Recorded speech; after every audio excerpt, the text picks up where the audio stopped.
Hey guys, welcome back to Inc. If it's your first time with us today, welcome to the Inc community. Today I have in conversation with me the CEO of 4M UK, James Ray. 4M is a men's organization that runs something called an Extreme Character Challenge. How many of you wish that you could MOT yourself? When you take your car to the garage and you get it MOT'd, have you ever wondered, maybe I could do with one of those MOTs myself? That's exactly what an Extreme Character Challenge is. It's an MOT for our mind, body, and soul.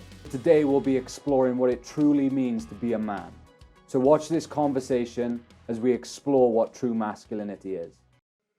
All right, how's it going? Welcome to today's episode from Inc. We've all had one of those days where you feel like you don't matter. Everything's going wrong and no one is there to listen or relate. But here at Inc., you do matter, and here we can relate. Because for all of us, there's always a something, a one thing, or many things that can really affect the way we think and feel.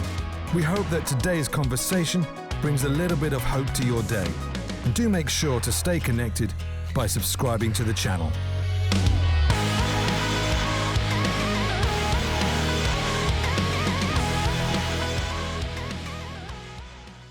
All right, well, good afternoon, James Ray. How are you doing, sir? Hi, buddy. Yeah, good, thanks. I'm seeing my car. It's sunny. It's a bit hot. Yeah, it looks like you've got a nice day over there in England. We're not so blessed right now here in Wales, but Yeah, looks like you've you're got the wrapped up sun there. warm. You've got your Yeah, candle on in the background, so that must be pumping out some heat for you. yeah. I'll be getting around it like a good 4M campfire later, which leads us on to why we're here today, and that is because you're the CEO of 4M UK. So for those who don't know, tell us a little bit about 4M and what you guys are all about.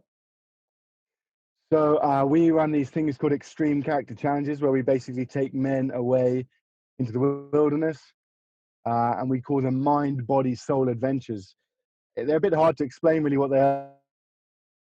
It's uncertain, but essentially it's a bit like a life checkup. So I'm sitting in a car, and I don't really know much about cars, and often we judge a car from the outside, or I do anyway.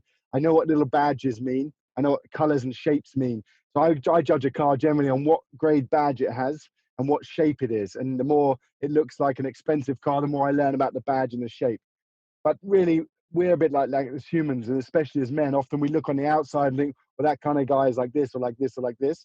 But actually, rather like the car, it's actually what's on the inside that really matters. It's who's driving it and what's the driving skills like, what's the energy inside like. And I could go in a car race with somebody in this is my little Fiat 500, little red car, and I do some interviews in this car. It's big conversations in a little car, and the idea is that it's the inside that matters. I could have a car race and someone really good at driving could drive this car, and I could drive the fastest car in the world and they would probably still beat me, because it doesn't really matter what the outside's like. And so these adventures in the mountains, to keep the car analogy going, it's a bit like an MOT. We have that service, that checkup every year. And you pop in my car, because I don't know much about cars, when the guy pops the bonnet, he looks in and says, your oil needs changing, the fan belt's about to snap, or your tires are flat, or whatever he notices. I might not have noticed. I'd be driving along thinking, I think it's a bit fine. I think it's all right. I don't really know. I mean, feels like it's down a little bit on one side, or it makes a funny noise, right? But it's always done that. And we can be like that as humans. We can sort of get used to some of the things that are in our life are a little bit broken or need refreshing. So we call it like an MOT for blokes. Let's go and have a life checkup. Let somebody who knows what they're looking for look for some of the potential problems and say, look, you might want to put some attention here. You might want to put some air in your tires. You're going to have to change that. You're going to have to fix this. And so that's kind of what it is over this 72-hour adventure in the wilderness. I've done one of these MOTs, the Extreme Character Challenges. I don't know if I've fully recovered from it yet. Emotionally and physically, I think I'm still carrying the weight of it. It was an incredible experience. I remember I did it with my band, a fellow band here locally in South Wales where we are. At the same time we came to the XCC, they flew to Los Angeles to record a few tracks in a beautiful studio in LA. Meanwhile, we met the guys at 4M on that same weekend. And I'll be honest, when we embarked on it, I wished I was boarding my flight to LA to go and record in a studio. But what we got out of that extreme character challenge, that test, that trial was so much more than a studio in LA could ever give us. Is there any more that you can kind of maybe give us on that extreme character challenge? What it's maybe like to go through one for any guys listening that might be interested? I'm going to open my door. I'm absolutely boiling. One of the things that is special about it is it's totally unique to each individual. So I can't tell you whether I look at a guy and think, oh, I think he might get this out of it, or he might be like that. I'm surprised almost every time. We take, the groups like 200 guys maybe at a time. So I've done this for 5 years all around the world. We take thousands of guys away, and every time we take these kind of thousands of guys, there's something surprises you about them, about how brilliant people are, how brilliant humans are. Men are remarkable and unique, but also how broken we are. And so the giveaways really are inside each person. So each person kind of knows they come with something in their mind thinking, I want to have a look at this. I want to think more about this. And obviously mind, body, soul, it's not just a physical adventure. There's some sense of what goes on internally in the brains, but also spiritually.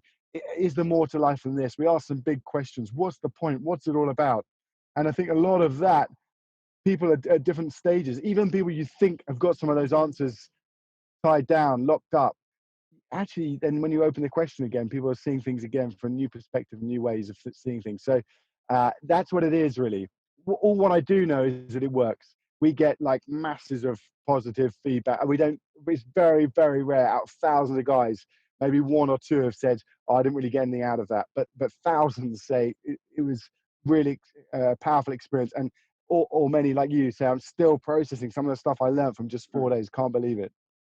Yeah, no, it was an incredible experience, and as I said, it's something that still sticks with me today, and I think will always stick with me. And I think one of the big takeaways I had from it is the resilience that we have as humans, but also the frailty that we have. And actually, it was scary to face up to those frailties. And maybe we can start the conversation there today when we look at masculinity and maybe the frailties of what it is to be a man. I think right now we're seeing a huge spike in domestic abuse, both from men being the abuser and men being abused. Something that we maybe don't look at so much is the fact that men are too abused. And maybe we can look at the masculinity in that and what it means to be a man in those situations, and actually maybe where we're going wrong as men. So let's start with the men carrying out the abuse and maybe the frailty in their masculinity, or your opinion on that situation. Yeah, I mean, again, obviously it's a hugely complex issue, but tragically the numbers speak for themselves. That largely the majority of domestic violence cases are male perpetrators, men beating up their wives. And it's interesting you raise masculinity, because I think it was Plato who first said that masculinity and femininity are inseparable and they're complementary. And the way I like to think of it is like, actually, we often think masculinity means male and femininity means female, but actually that's not the case. Each human, male or female, has masculinity and femininity running through them. There are more masculine traits and more feminine traits. And if you think, if you've ever studied any other language, especially a language like French, they give like, I think a table is like a feminine name or something. And we talk about boats as she and other things. So we give names and labels of female or male to things that are not necessarily male or female. And one of the more masculine traits, as is seen, is this sort of sense of dominance, of also of kind of power, of overbearingness, of aggression, of strength, physical strength. And we talk about femininity being more like nurture and softness, a gentleness. And I think the danger in society is that we haven't really allowed men to nurture their feminine side of who they are, to allow their gentleness to come out more, their emotions to come out more. We've jumped on a whole bunch of phrases like man up, or even keep calm and carry on. The sense there is like sweep it under the carpet. Don't face these things that you're feeling. Just plow on. And for many men, for many boys, for many years, hundreds of years, they have been expected to fulfill a role which is essentially male and masculine. And what we really have got to in society is, well, we've had enough of that. Everybody's fed up with masculine males who are kind of too macho and too butch to realize the damage they're doing. But instead, tragically, in many cases, we've swung it. So we said, okay, we don't like that. So now we've gone completely the other way and said, so now men, we want to have masculine females. So we want to have women who are showing kind of masculine traits of dominance and power. And the danger of that is that also becomes overbearing in the same way. It's exactly the same, just swung the other way. And I think what we want to do really is we want to get that pendulum just to balance in the middle and say, it's okay. In fact, it's great if you're a male to be interested in things that are more gentle and nurturing and kind and caring. It's very good for you to be somebody who has your strength under control. And equally for women, it's fantastic if you can show some sense of confidence, of power and of authority and be kind of strong. That's also brilliant. But let's not think that we have to swing one way or the other in order to sort of push that onto people. And that tragically is where a lot of domestic violence abuses end up. I went to one recently with the police. I go out every now and then with police on a kind of in their sort of high emergency response vehicle, and we end up in different things. And so recently I went to a domestic violence case, and the story was pretty typical, I think, and pretty tragic in its sense that there was a woman out on the street with a young baby crying, and inside the house was the male, and he was the one. The neighbours had called the police. They'd heard this altercation, and we turned up, and we went in and saw the guy. And the guy wasn't a big, butch, burly, tough-looking, rough guy. He was actually a little pot-bellied man, thin arms, quite scared, quite frightened in himself, but also clearly agitated and wound up. And we spent a long time talking to him about what had been going on, the police trying to get to the bottom of it. And of course, instinctively, we leant towards the female side. She was the one outside cradling the child. So she looked, like she needed the support. But the story actually turned out that he was just really frustrated. His job was pretty mundane, and he had no confidence in himself. His work didn't really give him a huge amount of value. And he was coming home, and his marriage was pretty broken and pretty loveless from what we were hearing from both sides. And I began to see through him. He was wrong to be aggressive towards her. I don't think he'd physically hit her on this occasion, but he'd been shouting at her, and he was wrong. But at the same time, he also didn't have seemed like he had no way of expressing or having an outlet for some of the feelings that he was struggling with inside. And so what happened was she then admitted that he had actually hit her in previous occasions. So he got arrested there and then immediately. As soon as she said that, the whole atmosphere shifted. The police went fast. They went in, they got him, they cuffed him. They did it all brilliantly, professionally, really well. He was put in the back of the car, and we drove him off and locked him in a cell. And I have to say, I felt really sad, because I thought that whilst that woman needed protecting from that man, which was the right thing to do, that man was locked up because he was unable to best channel himself into better things in a way that would be more productive for him. And ultimately, long term, I do believe more productive for his wife and his child. If he could find some healing, if he could find a way out of his domestic violence, he would be a better person for everybody around him too. And that's one of the things I'm really passionate about, is trying to get guys before they end up in that scenario and say, you're going to have to channel this stuff. If you don't channel these frustrations and this stuff, it will explode in a way you don't want it to, and you will end up in the cell. Yeah, it's so good, mate. So good. As you were talking there, I was thinking, what is the accurate depiction of masculinity?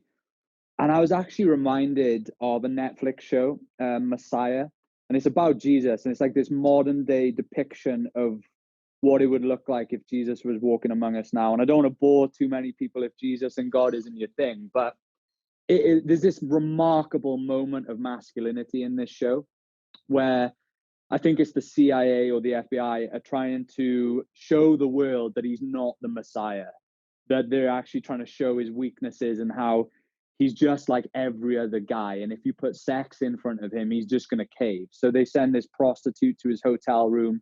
They sit down together and she starts hitting on him. And how many times on the big screen are we used to seeing the masculine man taking that woman and, having his way with it? That's what we're used to seeing as masculinity on the big screen. And this Messiah character in this Netflix show just says, stop.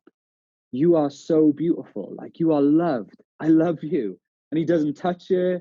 He doesn't, put his hands on her. He just says, you are beautiful. You don't need to do this.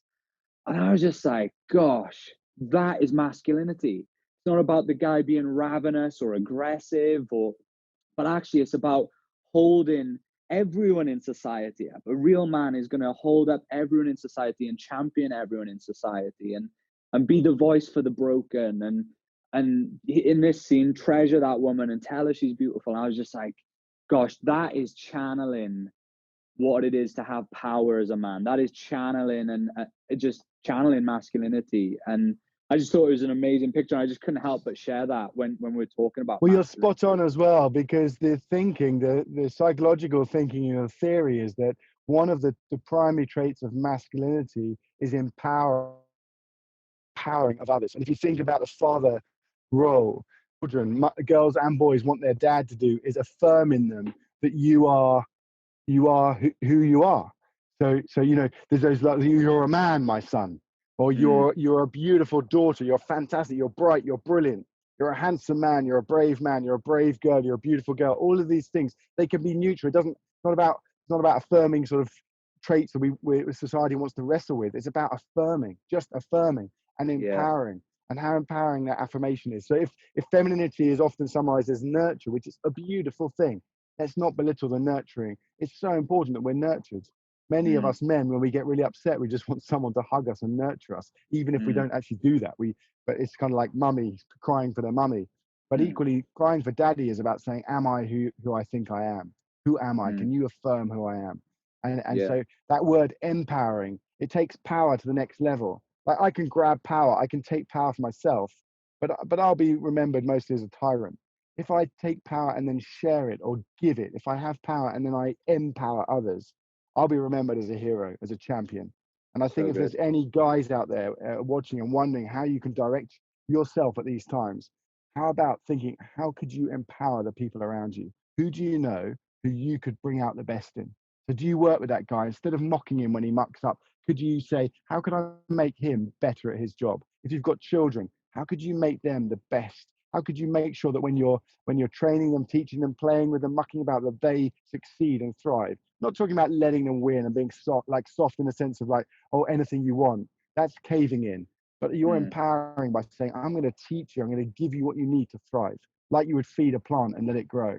That's the kind of thing. And if you're married or if you're living with someone, you're in a relationship, how can you bring about the best in them? How can you do the things that they want to do?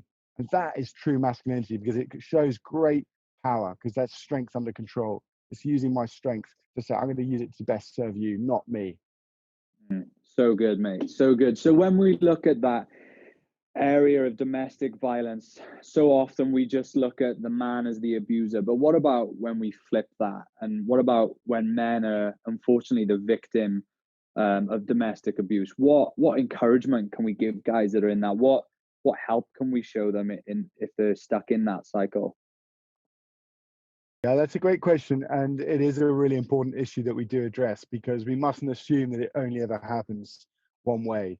And it's actually quite common or surprisingly common for men to feel a sense of abuse, not always physical, but emotional and manipulation, not just from partners, but also from those with power over them or power around them.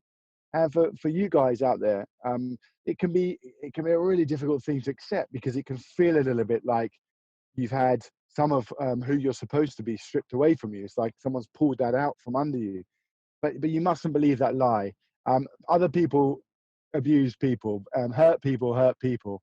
You don't have to have done anything wrong to be hurt, and that applies to everybody really. So the first thing is know that you're not alone. You're not the only person going through this. And there's actually no shame. There's no shame in talking about it. And that's what you really need to do. You need to find somebody you trust, and you start to be able to express to them, tell them somehow or another how you're feeling and what you're going through.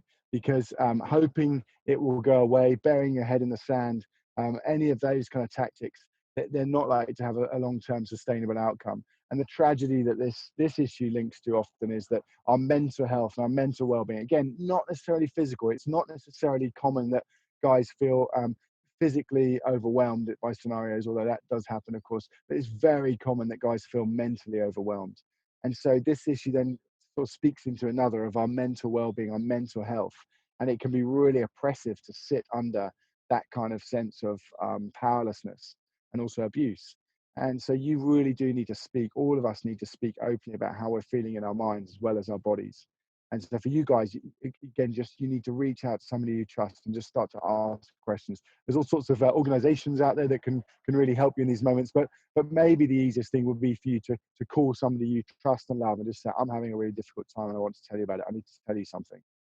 This is happening to me and I need your help. I need someone's help to fix this. Yeah, when I was in a tough relationship with a lot of challenges, it reminds me so much of the cycle of grief. You deny it, you have your own destructive actions that you might carry out in that moment. I remember when I was in a challenging relationship, I thought the more I improved myself, the better it would get. But I was just kind of banging my head against the brick wall of personal development, and the relationship and the toxicity wasn't changing. But it wasn't until I started to reach out to others, and for me, it was the shame of I didn't want people to know how bad my life was, how bad my relationship was, the things that I was going through. I wanted them to think that I was strong, that our relationship was strong. And actually, it was my own ego that prevented me from reaching out to those people. So I think it's almost like a cliche, like just reach out, just talk, or just speak to friends.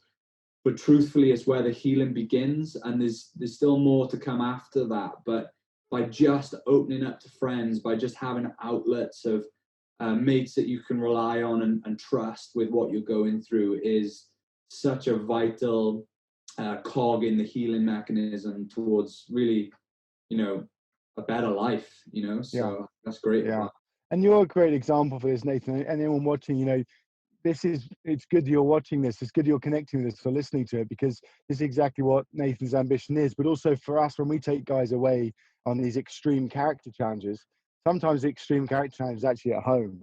And what people are coming to do is to try and find a break from the extreme character challenge by doing another extreme character challenge. It sounds like a weird scenario, but actually often in doing something that's out of our comfort zone, we realize how much in our life is outside of our comfort zone, and actually the parallels, the things that begin to reflect. But also you meet guys like Nathan, you meet guys out there, guys like you who are able to speak more openly about this because of hurts from the past.